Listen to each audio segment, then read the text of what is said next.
I am Karen Hudson. I am a social worker at the Children's Hospital of Philadelphia. I was a single parent raising 2 teenage sons, and in nobody's book is that an easy feat. And so the truth of the matter is, I relied on my village, which led me to connecting my son Mark with the Yaden Fire Company. I believe he was 16 when he joined the Yaden Fire Company. I remember him as the quiet kid. He got along with everyone. I awarded him the Chief's Award. Mark was also made a lieutenant. He truly owned the fact that he was a firefighter and wanted to pass that on to the younger guys as they were coming up and coming through the organization. People got lazy when Mark was around, you know what I mean? Because they know things were getting done, regardless of how they performed. He stood out. Mark always stood out. He wasn't like everyone else. He cared about everyone, loved everyone, was genuine, just a good heart. When he said he was going to be a police officer, my first concern was his safety. But I also recognized that Mark was growing up and that, I believe he was going to school for criminal justice. Mark was just a very quiet, soothing type of, never raised his voice. He could connect with people. He would look you in the eye. He would talk to you. And before you know it, he's there on a job and he's already you're like friends. You've connected. For whatever reason, it was just his personality. He knew the realities of the dangers of his profession, but it was still really important to him. I was proud of him for the leadership aspect that he was taking, but I was afraid. I was really afraid. 26-year-old officer Mark Hudson died at the hospital a short time later. I actually listened to the call go out. I heard that there was a shooting in the area where he lived, but I never put 2 and 2 together. Never thought it was his house, never thought it could have been him. Now we've learned his girlfriend is expected to be arraigned tonight on previous domestic violence charges. She never said that he was beating on the door trying to get to her. She never said that he did anything other than stay in a room. Officer Hudson was off duty when he was shot to death with his own service gun. She came out of the room. She chose not to walk down the steps. She came out of the room, walked back in, pointed the gun at him, and assassinated him. That's exactly what the hell she did. I went out my back door and met my neighbors in the back to tell my neighbors that it was really Mark. And they all gave me the biggest community hug. This wasn't just about my loss, but it really was about their loss too. Even I didn't realize how many lives that Mark touched in his brief time that he was here on this earth. Mark was Mark.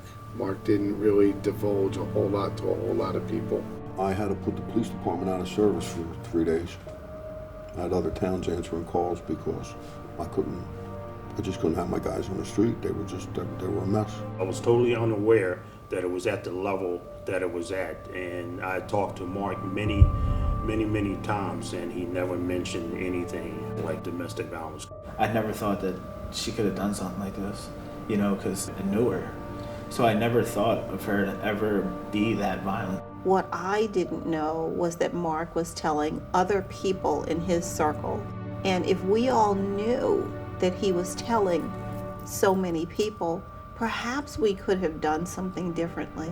Last summer when she came after him and attacked him with the knife, I was like, Mark, I have said this to you before, this isn't healthy, this isn't a good relationship. He told me 2 months before he was killed that she was gone.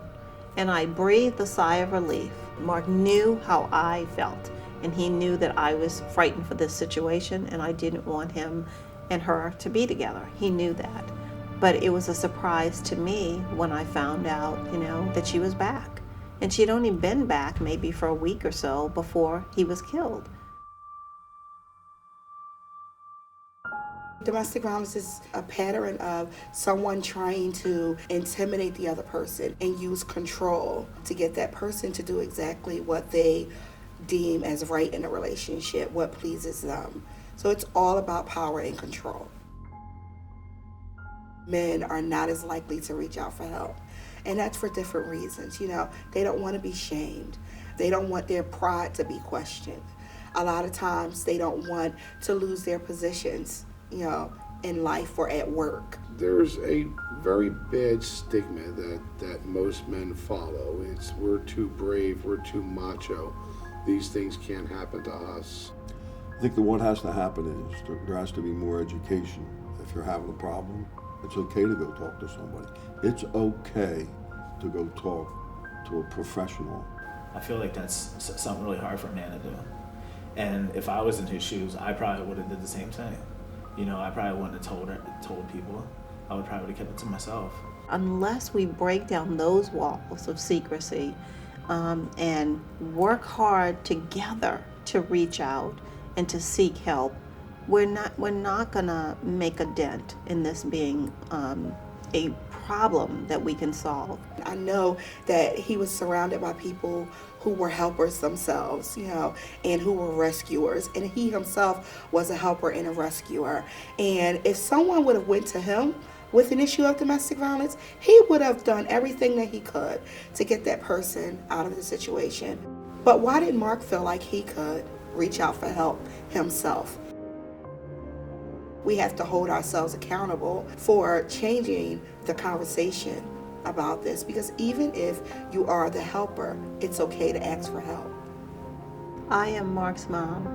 You can help change a story. You can help change the story. You can change the story. Mark Hudson was my officer.